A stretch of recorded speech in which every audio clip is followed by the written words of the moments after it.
All right, welcome back to the Money Advantage podcast. Bruce, it is really exciting to talk with you today. I know that this is not our usual hour for podcasting, but we are bumping this because of a little bit of your travel schedule, and I'm really excited to dig in today to some listener questions that we've received over the last, I would say, couple of months. This is from YouTube, from Facebook, from direct emails to us. Sometimes for some certain circumstances, we're going to remove information that might be personal or some specific details of questions, but I love answering listener questions. First of all, if you're asking a question, that means that you are seeking for information that's going to help you get the clarity to make decisions. And you're doing that in the right way. You're asking and you're seeking for knowledge. You're seeking for wisdom. The other thing is that if you're asking, chances are there's somebody else who has that same thought or the same desire to understand something that you do that would benefit someone else. And so we love being able to hear your questions and your thoughts from the community, from our tribe. And so we just wanted to have an episode dedicated to that. And Bruce, before I kick us off, I want to say something really exciting. We just, as of today, I was watching the numbers.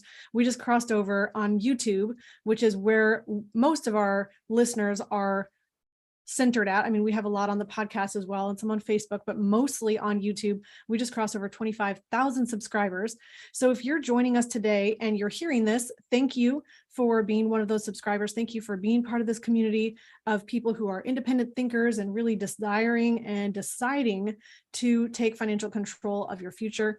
And go ahead and connect with us as we go through this conversation today. Maybe your questions that you've asked us are going to pop up. Maybe you have more that you'd like to drop into the chat while we're live. And we also have a unique opportunity for you. So stay tuned all the way till the end to hear about that opportunity. So Bruce, before we dive into any specific question, I'd love just to hear your perspective in life as we are starting out this episode.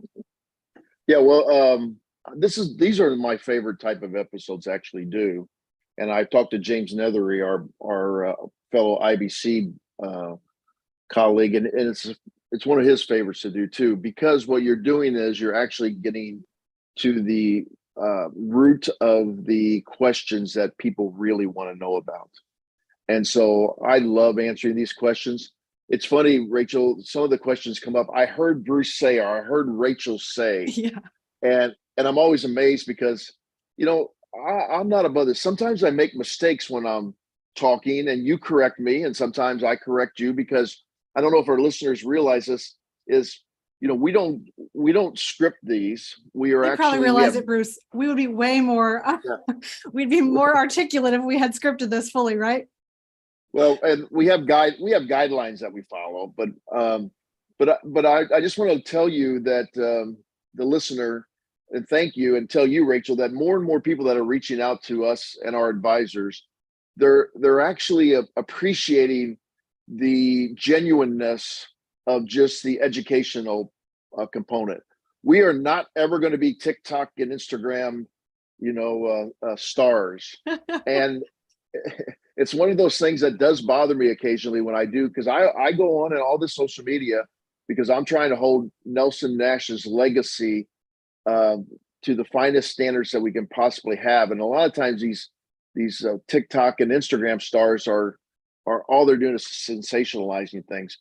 But the good news is the people that we really want to deal with actually realize that. Mm-hmm. And so they appreciate just this,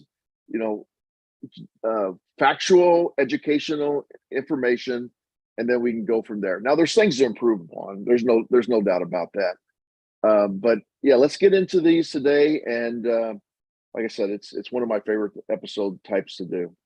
Absolutely. So we have a couple of people jumping in on Facebook. Hello, dear friends. I don't see who this is. Maybe I could see in a different window here, but they say, I believe it's going to be a great, congratulations, 25,000 subscribers. So all right. So we're going to dive in today to some of these questions. This first one is on how to weather the current economy. So they asked, how do I weather the current economy to raise capital in order to create passive or semi-passive incomes? So they're thinking about, how do I weather this current economic climate to create passive income? And they said within a year. Is this really possible? So there's a lot wrapped up into that question, right? I mean, we've got the idea of, how do I deal with today's economy? How do I create passive income? And how do I do it fast? I mean, I really am seeing kind of three parts of this question. Bruce, go ahead and jump in with your thoughts, and then I'll add mine. Okay, so first of all, this is what the Austrian economists have been preaching years and years. Stop manipulating the interest rates or the business cycle, because when you do this, you have these highs and lows. Bob Murphy, Dr. Bob Murphy, that we've had on, talks about this all the time. First of all, I'd like to say it's about mindset. It's not about having one plan. It's about you actually having the talents, the time, and the capacity to actually overcome any kind of downside cycle in our economy.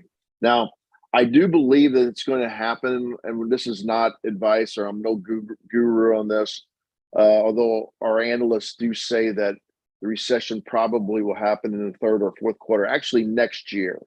And it depends on, if you haven't noticed, there's even now different definitions of what a recession is. It used to be 2 consecutive quarters of negative GDP, and now all of a sudden that definition has changed. So how do you weather it? Well, I would say you continue to increase your capacity and knowledge along the way. Many people did this during COVID, and it sparked a revolution of new services and new ways of doing business. And it was a great thing, and it will continue to be a great thing. Where do you get capital in less than a year? That's going to be difficult because the Fed's tightening of capital is the whole reason why we are going to go into a recession. So, and I understand where this is coming from. This is from the I buy real estate, no money down, so can you. What's interesting is probably that's not as true now as it will be in a recessionary period. Why? Because in a recessionary period, I just saw my first one yesterday. I'm always looking for a real estate. I just saw my first one yesterday where there was a lease to own. You would have never seen lease to own for the last 10 or 12 years, as interest rates were very low. So now people realize that interest rates are over 6 and they're pushing towards 7. So people probably will not take on that larger payment. So they think, well, and also they won't have as much money down. A lot of people don't have as much money to put down. So these lease to own are going to come back into the fold, and that would be a way to do that. Now that's a limited situation. I would say just stay with your networking. Go to different networking real estate networking events, Chamber of Commerce events. Talk to your friends, family. Just let people know. And I'll close with this, Rachel. Nelson said this on more than one occasion over the approximately 12 years I knew him. Opportunity finds money. Mm-hmm. So think long term, and do not feel like you have to deploy capital. One of the reasons that we are going into a recessionary period is because we have been deploying cheap capital quickly. And many people might say, well, wait a minute, that doesn't make any sense. Well, it makes a lot of sense if you stop and think about it. If you don't care how much something costs, the cost of that particular item goes up. And when you're sitting on a lot of capital, like these venture capitalists are, or these SPACs are, or these real estate investment trusts are, they have to actually deploy that capital and buy things that they are now regretting they bought because they didn't adhere to their standards. So it's the same thing in a personal investment. Don't just say, oh, I have 120,000 in my life insurance policy cash value, I need to get that out. No, you need to get it out when it's the appropriate time to get it out. I love that you just shared so much about what's going on in the economy and interest rates and where the recession is headed and what's causing it. And I would just say, with this whole idea of how do you weather the turbulence right now of rising interest rates, of recession environment, looking at inflation, looking at all of the factors that we're in right now, looking at the volatility in the stock market. I mean, I would just say come back to principles. The number one principle is to make sure that you have money in a position that you can access and you can control. And if you're doing that, you're in a position where you're spending less than you make, you're making sure that you have savings, that's true savings, you're holding that in a place that has the best safety, liquidity, and growth possible. And you're in a position, again, exactly as Bruce said, you're not saying I have to deploy this right now, you're waiting until the right time frame. So if inflation is happening and you're then having a higher cost of living and higher expenses, then you need to factor in, how am I going to maintain my cash flow, my income greater than expenses, so I can keep that habit of savings. And that may mean thinking entrepreneurially and thinking a little bit outside the box to realize, how can you scale what you're doing? How can you add in new entrepreneurial endeavors to increase your income? It's a wonderful way to look at times to increase your income with the skill set and the knowledge that you have. Yeah, So, real quickly, Kenny yes. on YouTube said something about you mean depression. No, I don't really mean depression. And yes, that's what I was saying. By some definitions of recession, you could say we're in a recession right now. But there, really, when you think about it, who cares what it's called? You know, because some people actually do very, very well in the recession. Mm-hmm. Some companies do very, very, very well in the recession and a depression. Alcohol. There's still needs, right? There's still Yeah, people buying goods. that's There's exactly right. still things that need to be supplied in the economy. And if you can find a way to get in the midst of that path, yes. Yeah, I was going to say alcohol interestingly enough, beauty products do really well during recessional, because I think women want to look good and feel good when things around them are not feeling good. It's kind of an interesting sociological phenomenon. But yeah, people are still making money in a recession, and even in a depression. You just have to figure out what your talent is to be able to do that. Fabulous. Okay, so next question.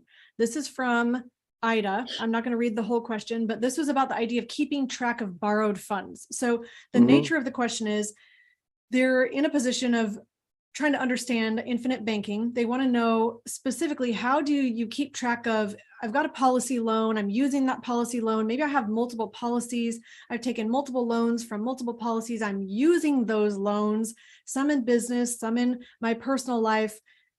I've got a lot going on, and how do I manage that in a way that I don't lose track of how much I have out in loans, how I'm repaying those loans, and what I'm using it for. And so let's just go ahead and Bruce, I would love to hear your thoughts on this again first, and then I'll go ahead and share my thoughts here.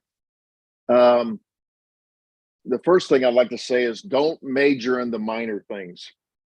So I would not get too caught up, and I know you have to pay attention, because heck, I check all my investments every day. I check all my bank accounts every day from a high level, just to make sure there's no fraud going on or so on and so forth. But the fact of the matter is, if you're trying to figure out, the interest that you're paying here versus what you're making over here, that should have been done at the very beginning in a macro setting. And it's not going to change on a micro setting, okay? Because the life insurance loan terms are not going to change. So you don't have to worry about that. Now, I believe she used the word segregated accounts, and Yeah, I she agree did. with it. I agree with this 100%. So, and I do this personally, but I also know a client of ours that does it way over the top. They have 20 Bank of America accounts that they move money in and out, as far as different policy loans and different cash flow, and then borrowing against, and so on and so forth. I would suggest setting up one to start, and have the money that you're going to borrow against that loan go into that investment savings or checking account, then pay for the investment out of that savings and checking account, then have the cash flow of that go back into savings and checking account, and then have the ACH or the direct movement of money from your personal savings investment account back to the the insurance company. And if it really bothers you, you can keep your different investments separate. If your real estate investments, you do it all in one particular segregated account. If you have some other kind of cash flowing, you do it in another one. And the other thing that I know people are doing is they're saying, well, I want to actually put as much money in here and then actually take my living expenses out. I haven't seen that work really well if you're going to do it on a monthly basis. If you're going to do it at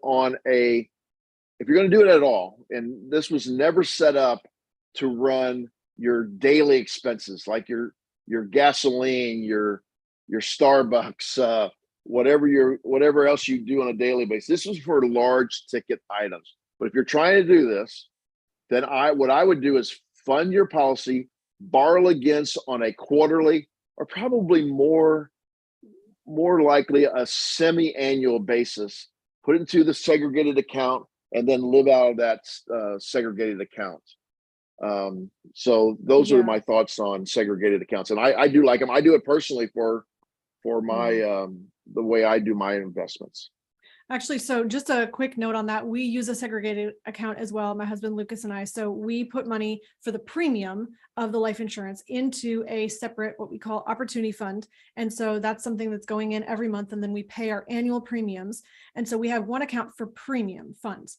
So then all of the money that goes through your bank account can be connected over to mint.com, which is where we use personally that to track all of our income and our outflows. So all of the monthly spending. I was going to say, if you're going to do loans, you do want to think about them in big chunks. You don't want 5,000 little loans. Just think about it in a bigger loan situation. So if you need a big chunk of capital, use that, but don't take 2 loans every day. I mean, that would get really hectic. But you can track everything through mint.com or through your online banking if you're doing it out of your bank account. I also think big picture, and what I like to do is always be thinking, where are the dollars going to come from that are going to repay these loans? Remember, you don't have to repay your loans on a schedule. They will have the interest that's accruing every month. And that is something that will ultimately need to be paid, but you do not have to pay it on a monthly basis. So paying your policy loans back. So you could, for instance, have a $20,000 loan. Maybe you paid back 5,000 of it. Then you took another $50,000 loan. And so you might have this kind of growing and shrinking loan balance that might consist of multiple loans that haven't necessarily all been taken out, repaid, taken out, fully repaid, taken out, fully repaid. It may not be that clean, but that's okay as long as you have a plan with some kind of capital that you're diverting and setting aside to be able to repay loans. This is one thing I think is really important to think about in advance of setting up a policy, that you always want to have additional capital that you will be able to repay loans with. You don't want to think about, here's the exact dollar amount that I'm saving, all of it goes into a policy premium, and then I have no wiggle room to pay back loans when I have that need arise. I would say a plan to pay back. It doesn't have to be from initial cash flow. It may be an investment, a cash flowing investment that you make that might take 6 months to start, or it may also be one that's an appreciation play, so that you may not, if it's real estate, you're going to do like a fix and flip situation, but you know you're going to be able to pay it back in a year to 6 to 18 months because you're going to sell the flip. But you should have a plan, 100%. All right, let's move on to the next question. So this is about single premium life insurance premiums. So, or single premium life insurance. So this is a person who checked out our video that we did on alternative financing for churches or nonprofits or 501c3s. And they said, I was actually hoping you were going to cover the MEC guidelines on single premium life insurance premiums for donors. Bruce, I know we had talked with this person outside of the podcast, but just wanted to bring this idea up just specifically about the benefits and pitfalls that churches and nonprofits could consider when doing IBC for their cash flow management. So can you comment just on MEC guidelines, the idea of wanting to put in one lump sum, why we don't usually advise for that, and how it might possibly be used? Yes. So let's think about Nelson's principle of don't be afraid to capitalize and think long term. Okay, so this applies here. First of all, I've been doing this in this industry for since the 80s, and I still don't know the exact MEC guidelines, how to calculate them. And so I'm really always fascinated when somebody wants us to go over the MEC guidelines. And to be honest with you, which I always try to be honest with you, the the insurance companies actually interpret the MEC guidelines differently. So what does that mean? You can tell one company you're going to put $50,000 a year for 10 years, and they're going to come up with a MEC guideline, and you're going to tell another company to do the exact same thing, and they're going to come up with a different MEC guideline. Now they won't be grossly different, but there's a lot of things that they take in consideration. Their projection of growth is obviously one, because the more it grows, the more death benefit it produces, thus more cash value you can go into. So that is one thing to consider. Let me just back up 1 second here so that people understand what a single premium is. So a single premium, this person is asking about is, what if I just take a single premium, which is just all it is a huge PUA, a paid up additions. Okay, so you're putting it in one time, you never have to make another payment towards that part of the contract. So I say this to clients all the time. I have $100,000. You go to the insurance company. It's a single premium. Don't make it harder than what it sounds like. So you're saying, I just want to make one single premium here. And you give it to them. The actuaries figure out their little magic according to your health, your habits, your gender, your age. And they say, you never have to put another dime into this, and it won't MEC, and you get this much death benefit. So that's a single premium. Then you can actually then do a normal contract where you have a base contract, and you can have a PUA contract on top of that. So meaning you paid in a big chunk, and then you're going to have something not as large as the big chunk that's going to continue going in on an annual basis. Correct. Now, this is once again out there where a lot of people say you should do this for real estate investing. Now, the problem is that single premium is the same as a paid up additions. So because a paid up addition is a single premium paid up addition. So you, on that portion of the policy contract, you never have to make another payment. You've bought additional life insurance for that one single premium. The problem with doing this is if you immediately borrow against and you have that single premium and the paid up additions, you have two very large paid up additions, and that paid up addition goes out and you're going to be charged interest for that. If you do not have a sound way to pay that back and you delay paying it back, it is very difficult, if not impossible, for the dividends and interest in the contract to make enough to actually offset the borrowing cost. And I know there's going to be some people screaming at the podcast now and say, well, that's not what so-and-so told me. They say I make the same dividend rate on the PUA as I do on the base premium. That is true, but they're leaving out something that is the calculation in the dividend that is awarded to your contract, and that is the amount of death benefit. So that's part of the calculation. Once again, it's proprietary. We can't tell you exactly how it works in it, but you can look at a contract. You can look at an annual statement and see how much more the dividend, they break it out. They break it out, the base dividend and the PUA dividend. How much more? It's usually 9 or 10 times more of the dividend goes towards the base than goes towards the PUA, which once again, that a single PUA is the same thing. Single premium is the same thing as a PUA.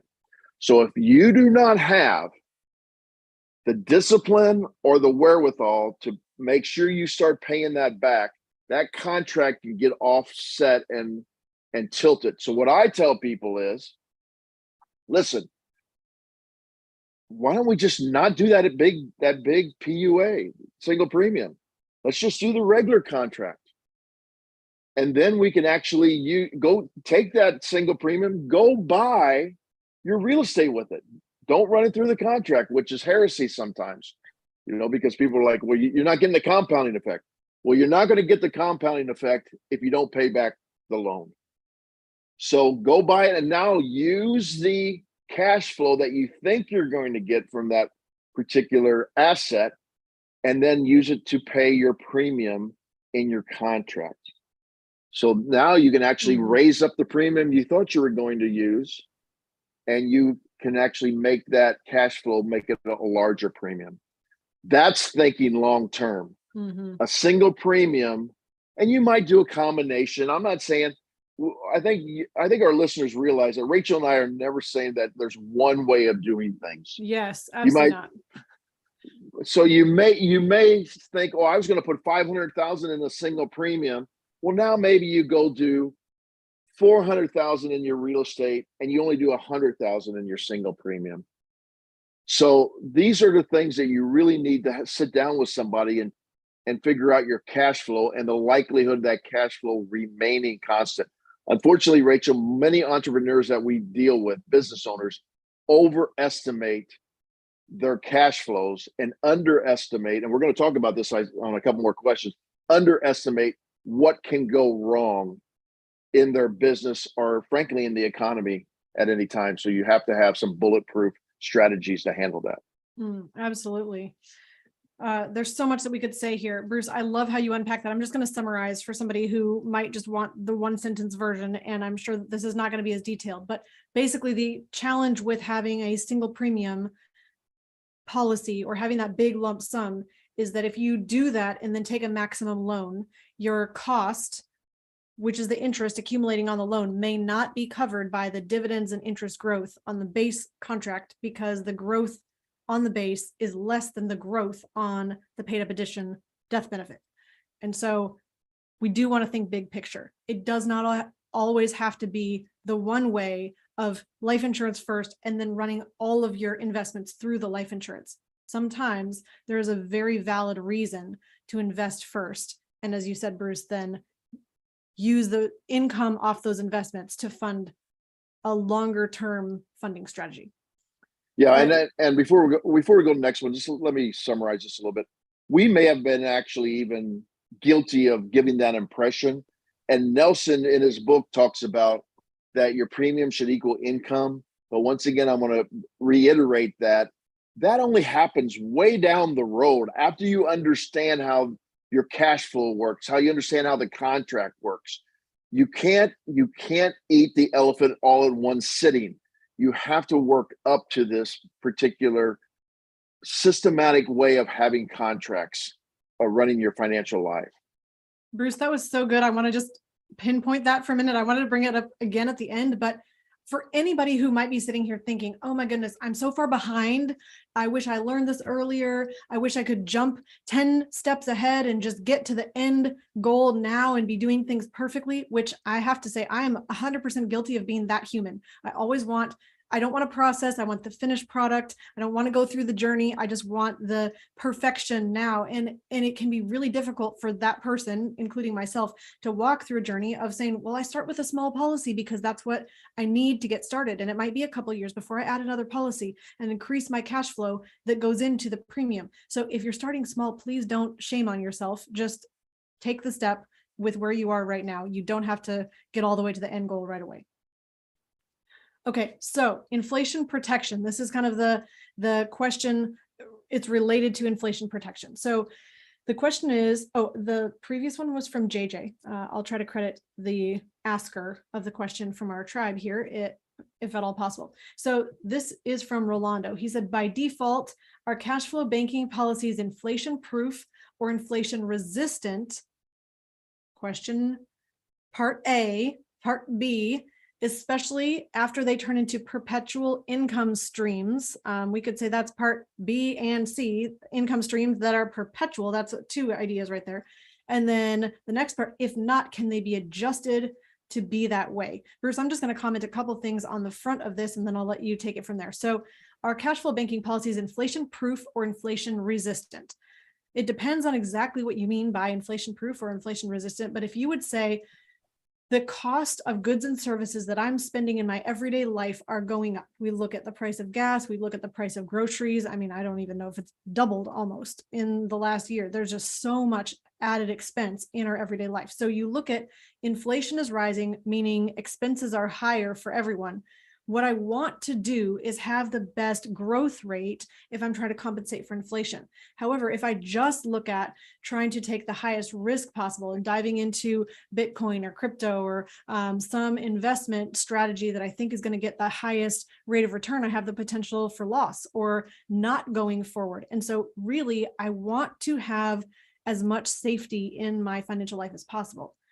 And we always talk about, you want safety, you want liquidity or access, and you want growth. You can't always get all three of those in any one product. But when you're looking at a place that's safe and liquid, meaning it's not going to drop in value and I can access it, where is the place that gets the greatest growth rate that allows me that safety and that access? That's where I see life insurance being the highest growth rate when I factor in what the cash value looks like compared to the premium that I've put in. Is it inflation proof? Not necessarily, but it's going to help me more than if I put my dollars into bank savings or under the mattress. Is it more inflation proof than putting my money completely at risk in investments that have the potential for loss? Depends on your definition. That's where I would start with that question. Bruce, I'm going to let you take it from there. Yeah, I think inflation resistant is a good way of saying it.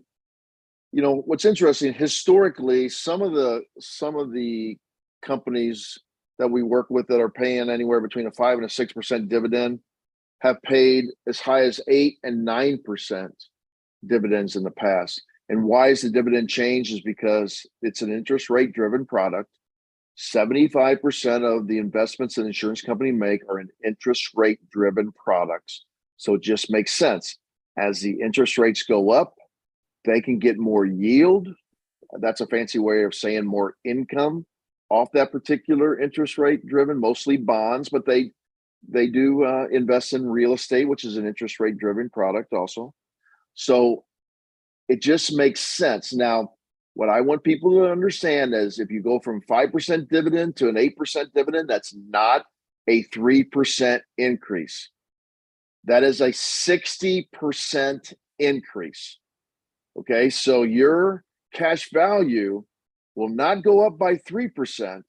Now, all these are potential. I'm saying this potentially because I don't know your individual situation, but we have historicals that actually show cash value in the 80s when interest rates were going down, but bond values were going up, that actually show that over a 12-year period that the dividends that were added to the cash value increased by 30% more than was illustrated. Wow. Well, guess what? 30% more on your cash value than was originally illustrated is a good thing. And once the dividends and interest are added to the cash value, they're guaranteed. So it's non-volatile. So you can get a 30% increase in the stock market one year and then get a 25% decrease the next year. So you have an overall 5%, but you've only averaged 2.5%. So these are the things you have to consider about being what I would call inflation resistant.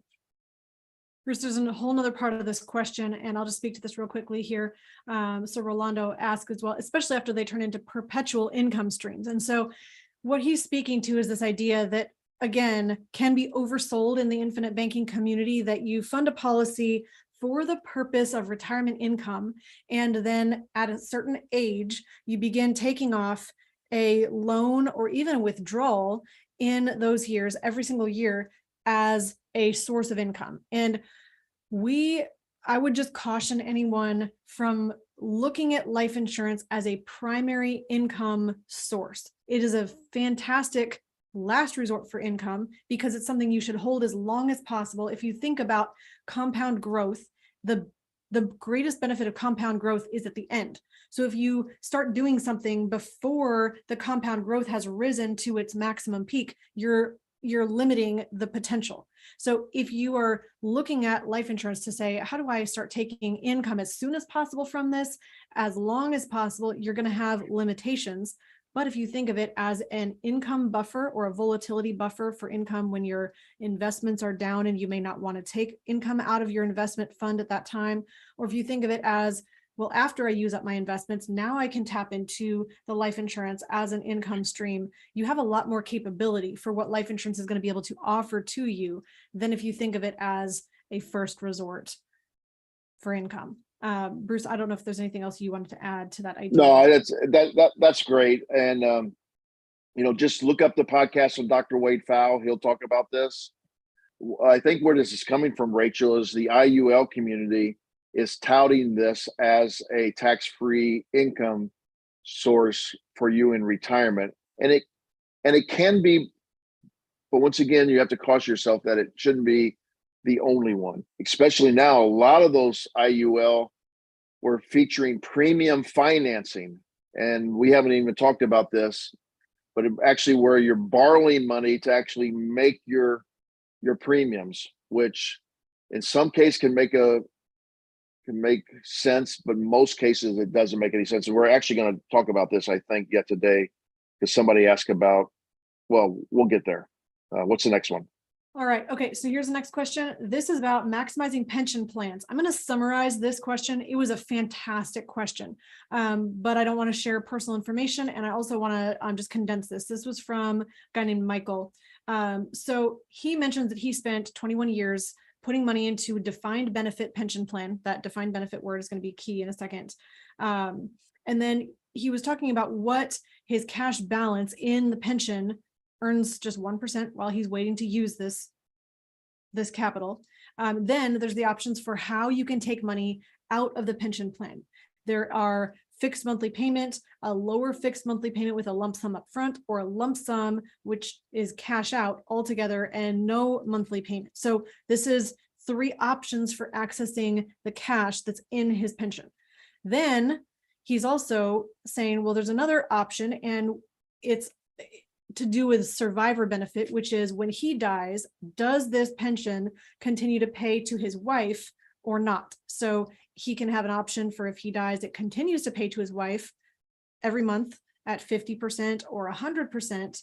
But then if she passes away as well, so he's gone and she's gone, there's nothing that goes to the children. So there's a lot of options for how to receive the cash from this pension. The question came in when he realized, hey, look, I've recently learned about infinite banking and cash flow banking, he calls it cash balance whole life and infinity banking, but infinite banking as we talk about. And he's saying, I would have taken a defined contribution, not defined benefit, defined contribution, which is a set dollar amount that I'm putting in. If he had done that at the same time period, 21 years ago, he's thinking, well, hey, I could have funded the same cash into infinite banking instead. And then what would be the difference? How would that have impacted me differently? He's thinking about how could, he's saying, I want to consider this, but also it's a little challenging and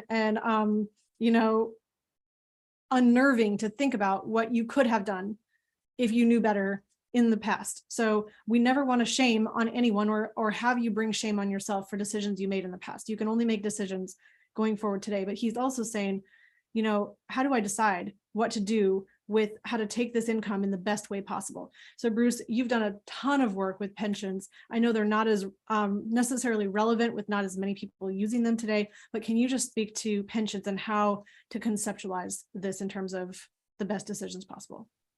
Yeah, what's interesting, Rachel, is if our listeners think that they don't have a lot of knowledge about how money works, people that get pensions really don't, because they don't have to. Because they know when they retire, there's just going to be an income stream coming in. It's an annuity. It's funny, people have fought to keep pensions in because they like that income stream. And then there's a massive movement against, oh, annuities are terrible because they have such a high fees and all these other misconceptions. But yet annuities are terrible, but defined benefit programs like pensions are great. So when you're trying to decide this, you have to take in many, many things in consideration. And a lot of them are wild guesses. Unfortunately, they are, because you're trying to figure out who's going to die first. If you're in a spousal situation, you're trying to figure out, can I get a rate of return outside of it that is better or comparable so that I can have more control of that money? And then the final thing I'd like to say is, if you have any questions and you both have pensions, there's definitely one thing I can say 100% is, if you're receiving a pension, what they call single life, and your spouse gets nothing, and then your spouse also has the same choice. So there's your spouse gets single life, and your other spouse gets, not your other spouse, the other person, the spouse, right? The other person gets nothing. Most couples do not want that happen. So the male spouse says, well, I'm going to lower mine. I'm going to leave you a benefit if I die first. And males usually say that because we die before women actuarially. But then the female says, now, wait a minute, if you're going to do that for me, I want to do it for you. So they'll lower theirs. Now, this is the only thing I can say definitively. If both spouses lower their pension to protect the other one, I don't know who's going to die first, but I know you both can't die first. So that means that one of you are actually paying for a benefit that will never pay out. Mm-hmm.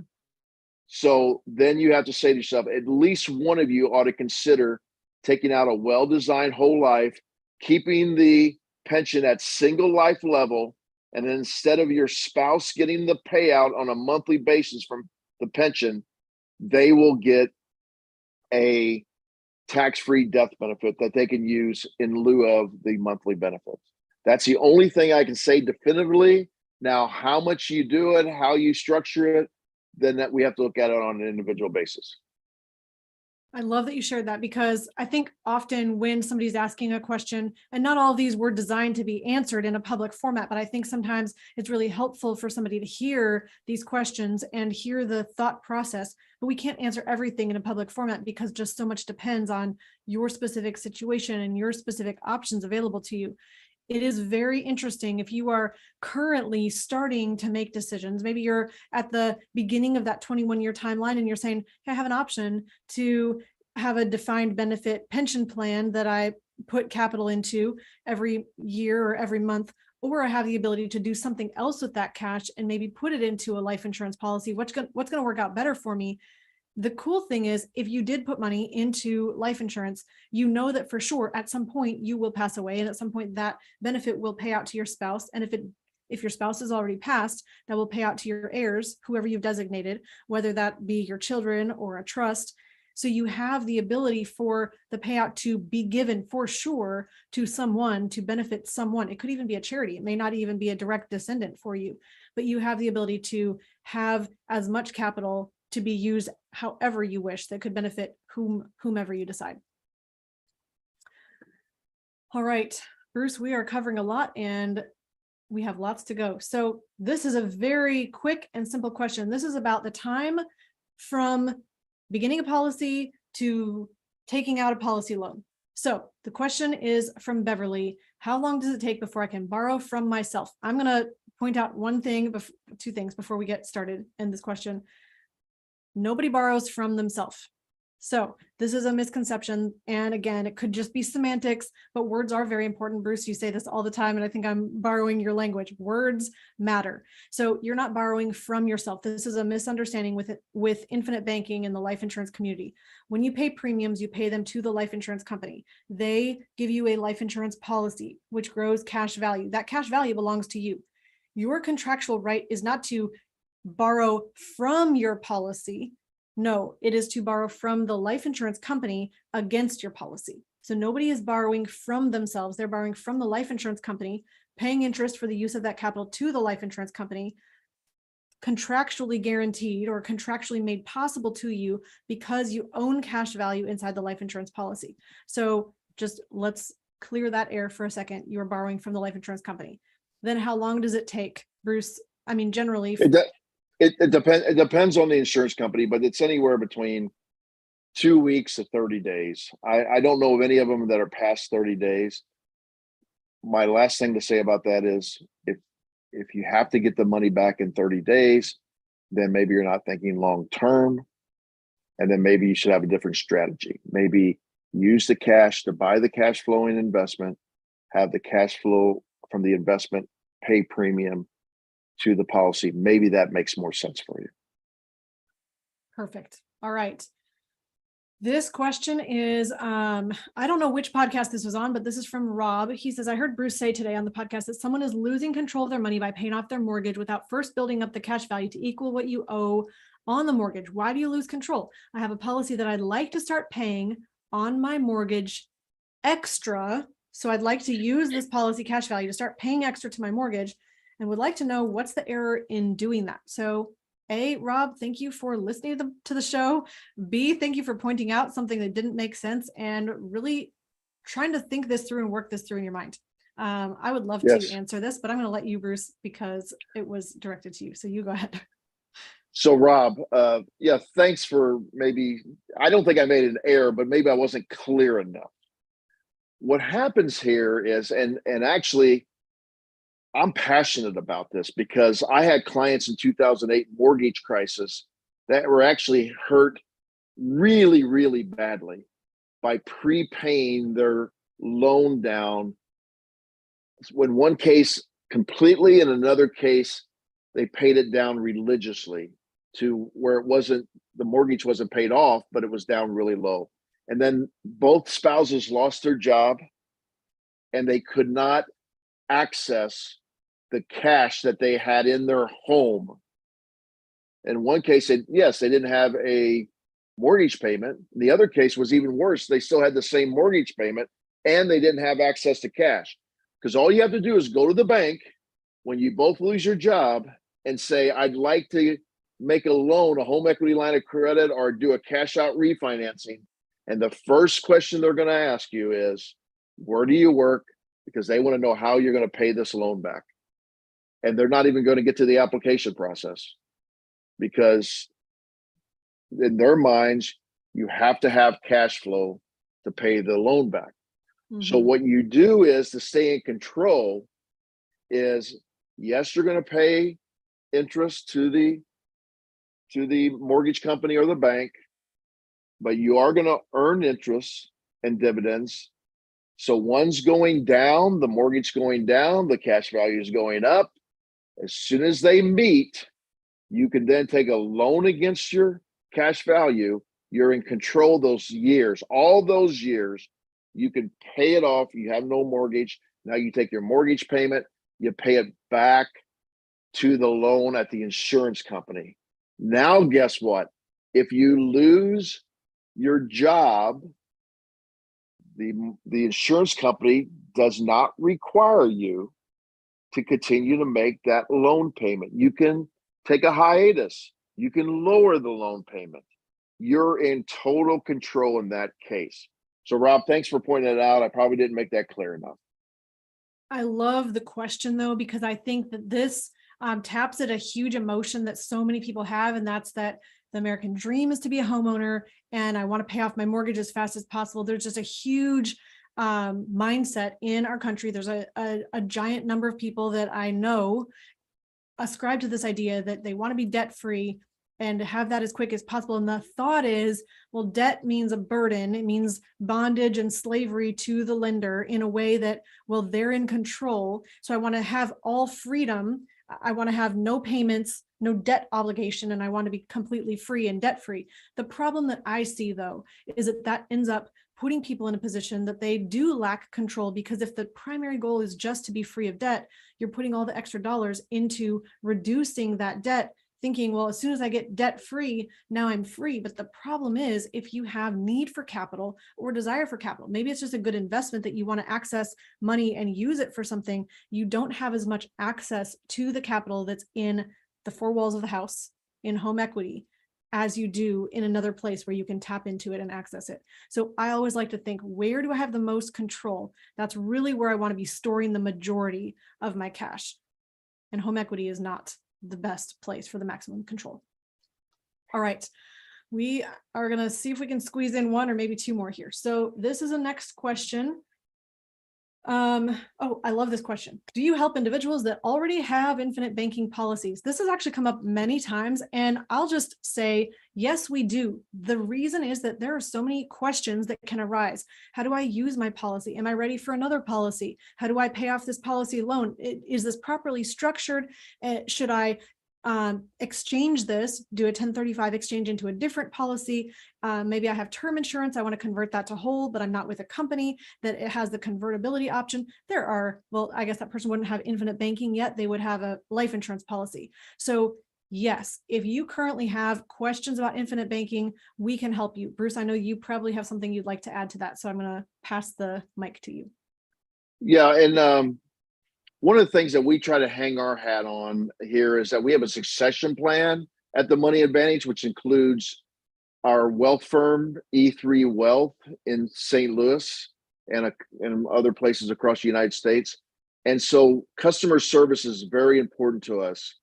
And it doesn't do you any good to have an infinite banking type product and then not understand how to use it. It's like having a trust, which we think everybody should have a trust, or most everybody should have a trust, and then not putting assets in the trust. It does you no good.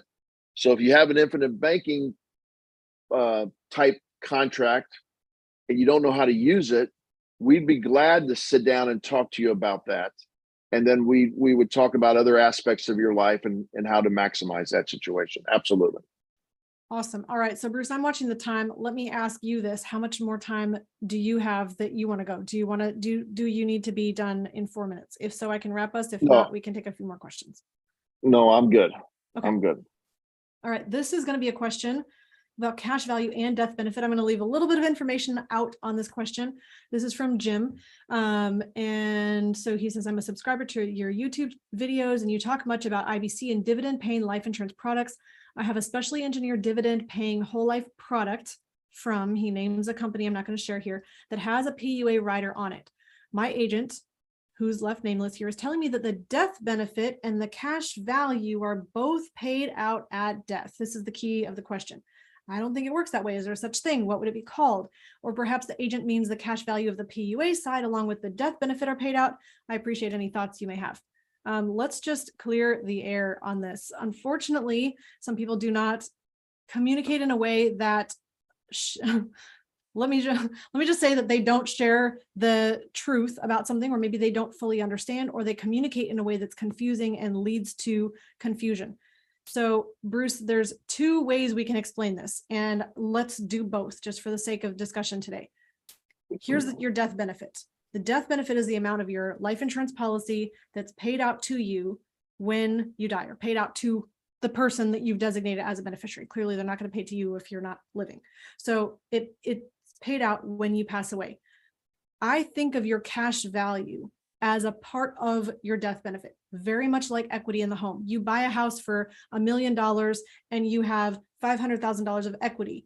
You sell the house, you're not going to get the $1 million that it's worth on the market plus the equity, the $500,000 in the house. No, you're going to get the value of the house, which includes your equity. So cash value is not a separate bucket. It's a part of, it's the component of your death benefit that you currently have access to use or to borrow against, that's inside of the death benefit. So if you have $500,000 cash value and $1 million death benefit, that doesn't mean I've got 1.5 million. That means my death benefit's 1 million, including the cash value. Bruce, can you also share from the net present value of future death benefit side? Oh, we've been doing this way too long because that's exactly where I was going with this. So Bobby from Metairie, Louisiana, just put a policy on his wife for a variety of reasons. And he said that during the podcast, I explained the cash value as being the net present value of a future death benefit. And his engineer mind, it clicked immediately. So just think about this. The cash value and the death benefit are going to meet at age 121 or 120 in most contracts nowadays. So what the actuaries are doing is at age 65 or 70 or whenever you are, whatever age you are, they're saying that cash value is going to grow from our projections, both guaranteed and from our dividend projections. It's the net present value, and the growth then will meet at age 121. And so because of that, you have to know then that the cash value is part of the death benefits. And what's the only thing I'd like to say finally, that people say to me all the time because they don't think through it, well, that doesn't make any sense. Then why would I put money in? Because all I'm doing is getting all my money back and I haven't made anything.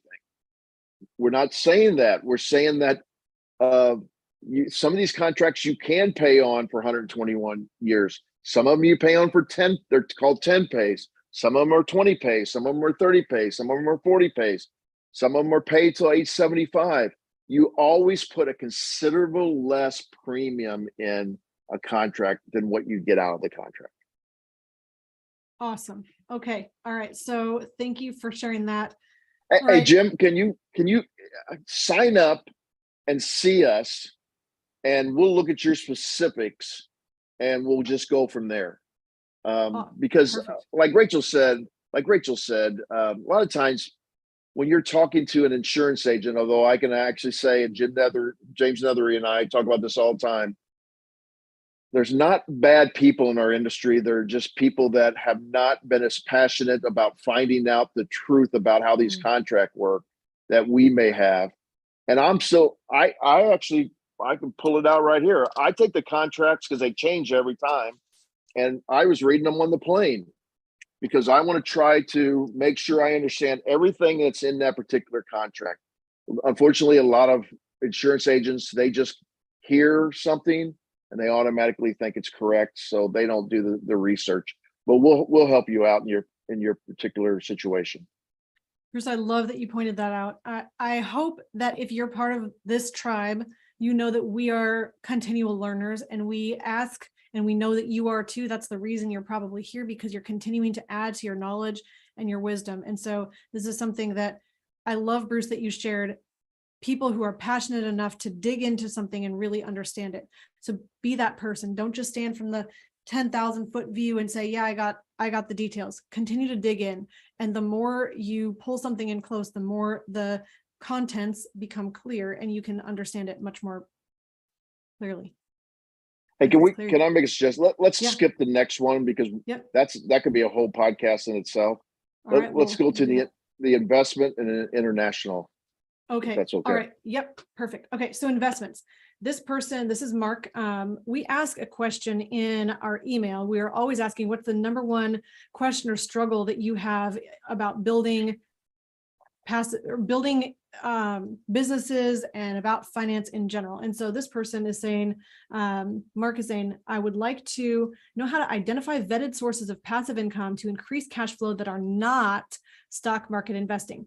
He says, we aren't all looking to start businesses of our own, and he doesn't want to entertain the idea of establishing a new business venture. So he has invested in REITs to establish monthly rental income, but he doesn't want to enter directly into real estate investing. Maybe you're finding yourself in the same question, so that's why I'm sharing the details. He says, I'm aware that hunting for income producing investments on my own can lead to losses from selecting fraudulent or poorly managed enterprises.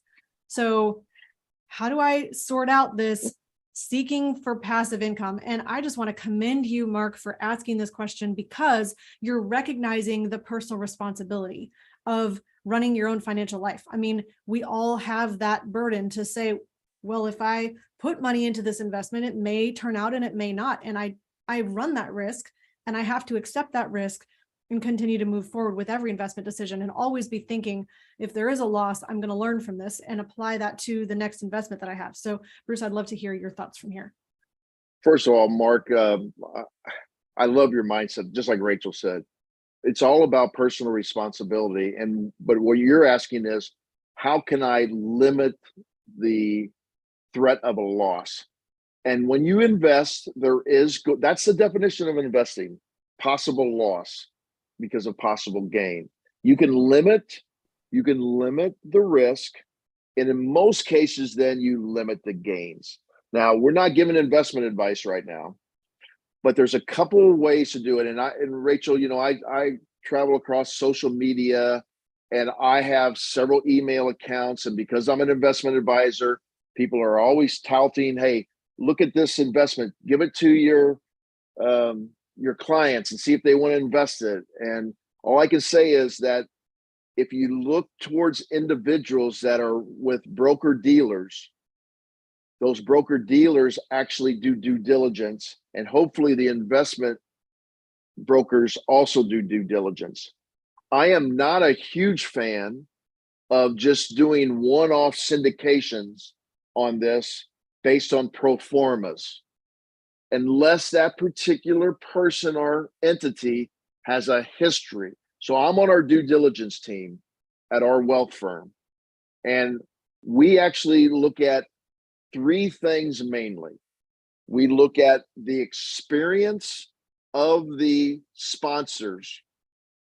We look at how much the sponsors are putting into the deal. That, in other words, the partners that are sponsoring this deal.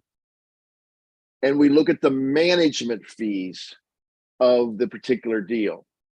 So I'm so glad that he brought up REITs. Now, there's non-traded REITs and traded REITs. Because of compliance, I don't want to get into the difference. You can call us or sign up, and we'll talk about the difference. But there's traded and non-traded. But because of compliance reasons, these REITs, we're not going to talk about it because of compliance. These REITs used to have, and I'm emphasizing used to, the sponsors would take up to 10% management fee and what they called acquisition fees and disposition fees and all these other fees. And so they were getting all their money up front. And so even if they put money into it, a lot of times they were at least getting their money back and not making anything on the back end. And also, when you're pulling all that cash out early, what happens is you don't have as much cash to deploy into investments, so the cash flows less. So we always look at how's the structured payout, the minimum amount of fees. Now, these people have to get paid to do some work at the beginning. There's no doubt about it. But then how's it getting paid out at the end? And I don't want to comment on that, but we can certainly talk to you about it on an individual basis. And of course, we do have some people that have been on the show and they have good track records, and we're not endorsing any one of them, but they have good track records that you can look up and ask them to show you on their performance, and you can read through their PPMs. Excellent. Thank you for sharing that. And Bruce, we might actually have time to squeeze through the rest of these questions here. I'll comment real quick. Mark, thank you for commenting on YouTube Live. We are going to bump your question to the end. Thank you for asking the question about different guarantees for whole life policies. And we're going to see if we can squeeze that one in at the end today. All right. So next question here on international infinite banking. We get this question all the time. We've been reached out to from India, Brazil. I can't even name the countries, Australia, Scotland. All over the world, which I'm thankful. It's very honoring that we have people listening and wanting to learn about infinite banking from all across the world. So here's the question from Bobby that I think really summarizes everything that all of these international listeners want to know. I was watching a video of yours on whole life insurance policy loans. I wanted to know, does this apply to people in, insert your country here? He says the UK. There's virtually no information available that addresses this in Britain. So first of all, Bobby, thank you for listening. Thank you for diving into increasing your knowledge in this area. Thank you for listening from Britain. This applies to everyone basically all across the world. So most countries, as we speak about infinite banking, we are speaking about what is true with products available in the United States. United States based products. Now, there are products similar that work in a very similar way in Canada. We have some partners up in Canada. I shouldn't say partners. We have friends that we know who are in the infinite banking space that do infinite banking for people who are Canadian citizens. Now, for the most part, in order to do infinite banking in the United States with a United States policy, you need to be inside the US at the time of the policy application and delivery. Do you have to be a US citizen? No, but it helps to have assets that are hard physical assets within the US. Bruce, I'm going to let you be as clear as possible on that. I don't want to miss. Yeah, I would say it doesn't help. It's required. That's right. Okay. So you either have hard assets such as a business or you have real estate. Stocks do not count. Okay. So because some people have said, well, I have a bunch of US stocks, that doesn't count. It has to have a physical address business in the US or real estate in the US. And like Rachel said, you have to be in the US for the application process, any paramedics for medical to check you out, and then for delivery process. So some people that happens, because they come into the US and do business. And but other than that, we can't do it. It doesn't exist in other countries. And it's unfortunate. I wish that it was possible all around the world. Maybe at some point in the future that will change. But again, life insurance is a product that is regulated by the states and is very locality based. And so that's why you can't just have an insurer insuring people all around the world. They are working within the demographic of the US. Yeah, I love the next question. All right, here, this is about control options and repayment terms, or at least our answer is going to center around those. So here's a question from Serge. I think this is how you say your name, Serge. I understand that parking your money in an insurance company instead of a bank can provide higher rates of return. However, I'm still not understanding why I would then borrow against my insurance policy if the rate is higher than what I can get elsewhere. For example, if my insurance loan costs 5% and I can get 3%, or he's saying if I can get a loan for 3% interest rate somewhere else, why would I use a policy loan? Either way, my money is growing uninterrupted in my cash value insurance policy. And I think the question was via email. I think we continued on with the question, but this is something I think is on top of so many people's minds. Well, if it's really about getting capital from somewhere, how do I know that just because I have a life insurance policy, I should always use that for cash, for capital when I need capital? So first, I do want to say the number one goal is to put you in a position of the maximum control and the most options so that you can make choices. You don't have to have only one option. Let's just say you had no life insurance policy. Well, then what are your options? Well, you're going to go get a bank loan. You're going to take money out of your savings account. You're going to maybe try to borrow against your savings account with some type of secured loan, but you don't have the ability to have your cash growing at as great of a growth rate as you do if you have a life insurance policy. So it just increases the opportunity and the options for where you can get cash from. That does not mean you should always use the life insurance loan over another funding source. But again, I think maybe even more importantly, you want to think about the repayment terms, because if you borrow cash from a regular loan, you're going to have a structured fixed payment. Say it's a lower interest rate, they're going to still require a monthly payment on that loan, and it's going to be a fixed dollar amount. You're not going to have the option to change the payment structure on your own terms. With a life insurance loan, there may be a higher interest rate, but you do have flexibility on when you pay back and how you pay back. So if you have your repayment schedule set, as we always recommend having a plan to repay, you may not necessarily follow that exactly, but you have flexibility in how you repay.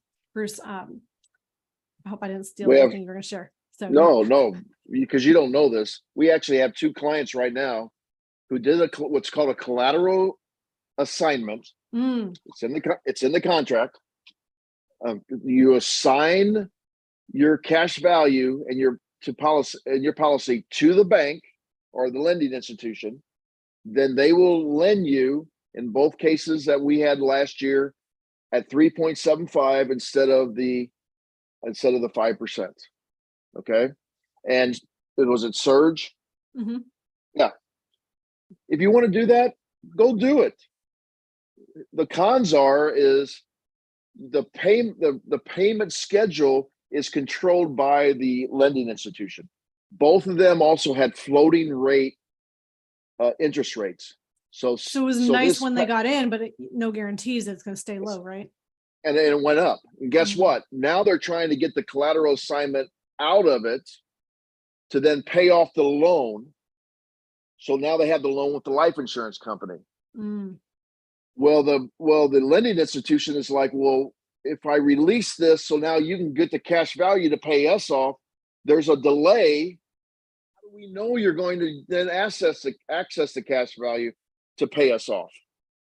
So it's not as easy as a person might think to just say, well, if the interest rates go above the lending of the insurance company, I'll just tell them to use my cash value to pay it off. Well, you have to release the collateral assignment first. You got to get them to do that. You have to read the fine print. Once again, this takes time and energy. One of the guys that was doing it is a total entrepreneur, 10 real estate, couple of fitness places, and he doesn't have time to be messing with this. And he realizes now he's never going to do this again. To try to gain 1.25%, which is not insignificant. I agree with that. It's not insignificant, but you have to understand that you lose control of what you're doing.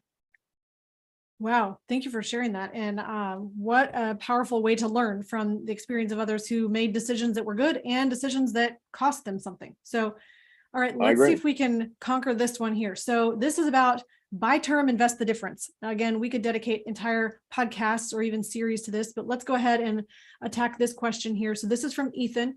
He says the analogy, this is due to a show that we had earlier. I don't remember specifically which one, but he said the analogy of a life insurance company providing life insurance and investing your cash value versus you personally signing up for term insurance and investing your own money is interesting. It'd be cool to see a list of pros and cons, as well as the math of you managing your money in something like a Roth IRA versus the insurance company managing your money. And he's saying, for example, what would the restrictions be for accessing that money in each setup?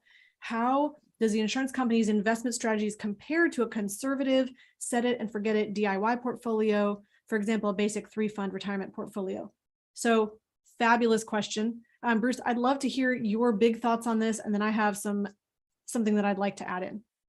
Well, this is the great definition of words are important, because I'm the one who said this and I didn't phrase it properly. When I said the insurance company is buying term on a whole life and then your premium, they're using it to invest the difference. You don't get a choice. So you can't decide, hey, I want that program where they buy this on me and then they invest the difference, and I want to see how they're investing. I might even get a choice of where you're investing it. They're determining that. Their chief investment officer is determining where they're putting the money. So you don't get a choice on whole life where the insurance company is investing your money. The point I was trying to make is that a lot of people say buy term and invest the difference, and they don't realize that's what the insurance company is doing. They're buying term and then they're taking the additional premium and investing it somewhere else, but you do not get a chance. I am not going to comment on numbers like he said, because in my experience, it's just liar's poker. Whoever has the pencil last wins. So if I say, well, if you do it in a Roth IRA, traditionally it's got 10% growth over 40 years, and then you're going to have X amount of dollars, and then you're going to retire. Oh, by the way, you were going to retire on August this year, and your S&P index fund just went down by 25%. So you don't really care that it averaged 10% for the last 40 years, because suddenly you have 25% less to actually live off of. So that you cannot use traditional historical rates to determine your cash flow in retirement. And I know people do that all the time, because you have to tell me where the stock is going to be, or the index is going to be, or the mutual funds going to be at the time you want to retire. And then we make a guess. That's all we do. is how much cash you can take off of it. So these are two separate entities. One is your safe cash. One is you go invest. Don't construe them as being the same thing. I'm going to say a couple things about that. I'm going to post in the chat. So this is the live chat, the link to an article that we did. This was, I don't remember the date, several years ago now, on average rate of return versus real rate of return. And this whole concept centers around the idea that Bruce just shared, that just because you have an average does not mean you can apply that average in the stock market to mean I will get a guaranteed growth of that exact average amount every single year going forward from now into the future. And when real rates of return are high and then low, and they're up and they're down and they're up and they're down, you don't just need a average of 0 to break even. You need more than that, because when you lose, the amount of loss has to be compensated for in the amount of growth, and a percentage of loss is not the same as a percentage of gain. It's explained better in the article. So I just wanted to give anyone that resource if you're looking for that information. The other thing that I would say is that if you're in a position of saying, well, here I have cash, I need to figure out what to do with it. I can buy term insurance because it costs less, frankly. And well, I've got all this extra cash now to be able to invest. What am I going to invest in? And say I'm going to invest anywhere. There's a few things that you will need to consider. Once your investment account, say you're putting in whatever dollar amount per year, it grows to a certain dollar amount at the end of when your time frame is. You need to realize that taxes are going to happen, and you're going to either have to pay taxes along the way in that account, or you're going to pay them out of your lifestyle, or you're going to pay them as capital gains tax or income tax now or in the future. There's going to be some kind of tax applied, and often, if it's a taxable account, most people are not taking out of their account to pay the tax. They're paying out of their lifestyle account, they're spending money, and they're continuing to let that account grow. What that just means is that I'm going to have a higher and higher tax bill. And when I'm paying tax today on this investment, I'm also losing what's called opportunity cost. The cost, the interest that I could have earned had I put that somewhere to grow. So if I'm paying tax, if I'm paying for also the term policy premium, I have opportunity cost on those costs that I need to factor into whatever my ending dollar amount is. That's not all mine to keep. I need to think about the costs along the way. If I'm putting my money into a life insurance account, even if it ends up as a lesser ending balance than my investment account over here, I don't have to factor in those costs because there was no separate term insurance cost that I needed to factor in, because it all went to a policy premium that is going to be long lasting.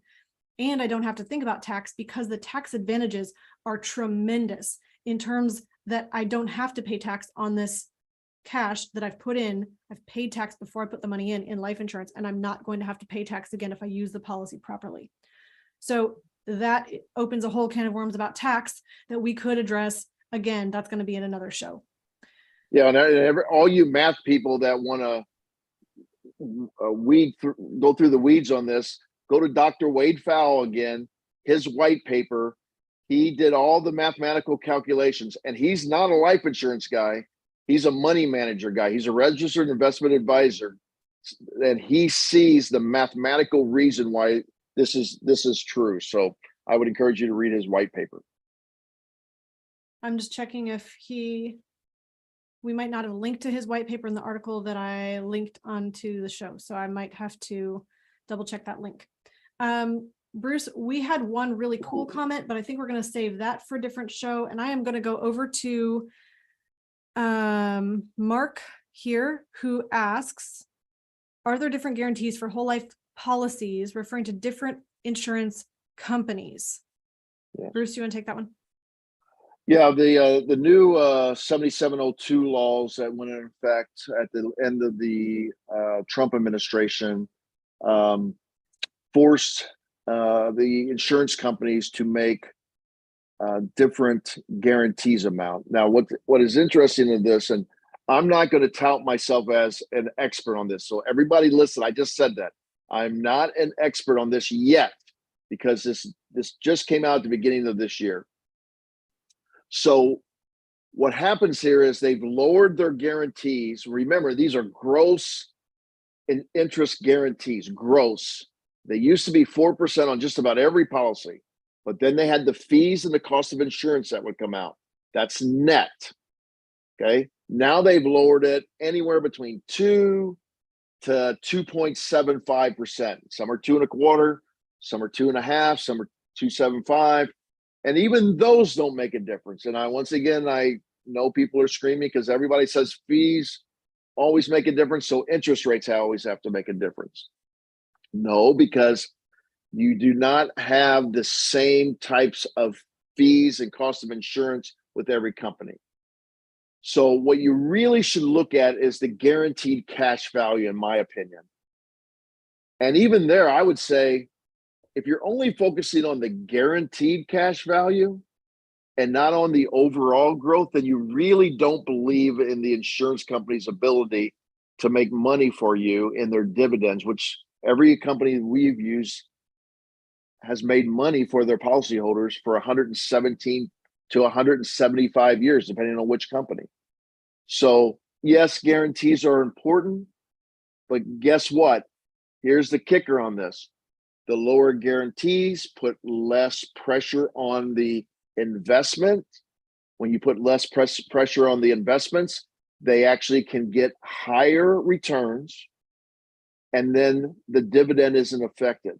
So now you get less guarantees, but the same amount of dividends or greater amount of dividends. So the overall result could actually be positive from what these chief investment officers tell me from these insurance companies. I think I'm glad you spoke to that specifically, because I was just thinking of the big picture guarantees for somebody who's maybe not asking as technical of a question and they're thinking about guarantees in general. You have guaranteed premium for a whole life insurance policy, meaning your premium will never go up. Guarantee. You will have a guaranteed death benefit, meaning the dollar amount listed for the death benefit is never going to be less than that. It's going to continue to grow if your policy is properly constructed. And then also you have a guaranteed cash value amount. This is what Bruce was speaking to, the guaranteed cash value based on the interest growth with no dividends factored in, of which all the companies that we work with have paid dividends year in and year out, even during the hardest of economic times. Yeah. All right. Thanks, Mark. Yeah, thank you. All right. So two more things. So Spaceman 200, he's asking to me, Rachel, what's your take on insurance policies with digital assets for higher than dollar returns in the long term? I have no idea. So Bruce, do you have anything you want to say about that? I have no idea either. I own some digital assets. They're not performing the way I thought they would perform.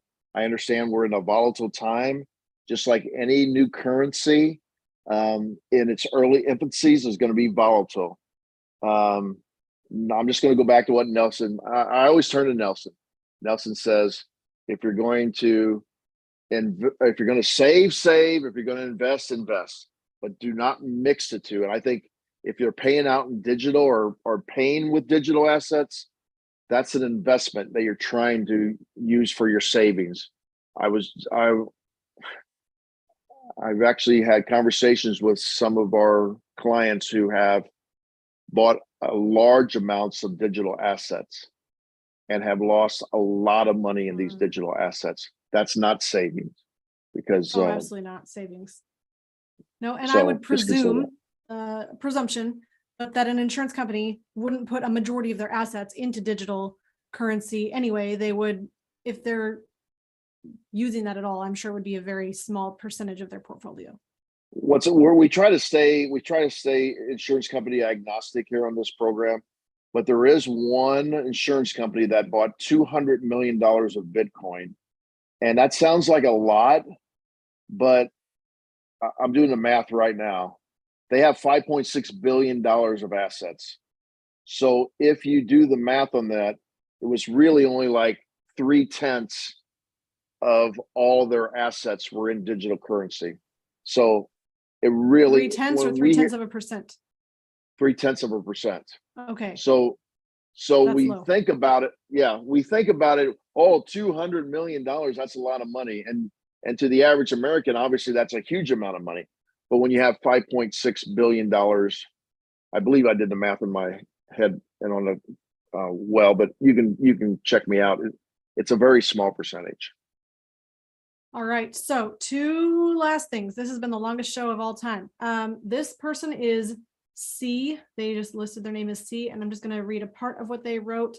They're a Wall Street professional that got involved with Whole Life when in 2004. So this information was coming from an industry guy who understands all of the inner workings. He said he was a bond salesman, CMBS analyst, equity analyst, and now equity portfolio manager. And he's still saying to some of his friends, Whole Life should be a huge part of any high net worth plan. All right. So I'm just going to leave it there. The comment was longer, but that was very beneficial. So here's the thing that I mentioned at the beginning. If you have listened to this whole hour and 30 minutes, hour and 29 minutes, this is pretty epic for us and also for you who's listening. We mentioned at the beginning that I had a special announcement for you. If you have questions and you are personally considering infinite banking for yourself and you have questions at this time, I'd like to invite you to be part of a live show with us. What we would do is I need you to send me an email at hello@themoneyadvantage.com, and you need to put in your question that you would like to address on the show. That would be allowing you to be considered for the conversation. Not necessarily everyone who asks will be able to get into the show just because we will have limits. But if you're interested in finding out more because you are personally considering infinite banking, and that's a key as well, not just if you have general questions in life or you want to debate, that we're not looking for a debate on the show, but if you legitimately have questions because you're personally considering it, we'd love to answer your questions and have a dialogue with you live on the show. We're going to bring on several people all at once and be able to do a show that's a Q&A session, but in a live format. So please send me an email at hello@themoneyadvantage.com if you'd like to be part of that. And I also want to just thank everyone for sharing your questions and your thoughts. We greatly appreciate your input and your contribution to making this show and our work better. And if you are looking for personal guidance, you can always hop on over to themoneyadvantage.com. You can get on our advisor calendar and really be able to explore your personal life situation and figure out what exactly are the right next steps for you in your own personal life. You can do that again at themoneyadvantage.com. I invite you to do that, whether you currently have an infinite banking policy or you're just looking to get started. Thank you so much for being with us today. Please remember, success leaves clues. So model the successful few. And I'll add in, Nelson Nash was definitely very successful. That's why we keep talking about him. And don't follow the crowd. Build a life and business you love. Follow the successful few, not the crowd, and build a life and business you love. We'll see you next time.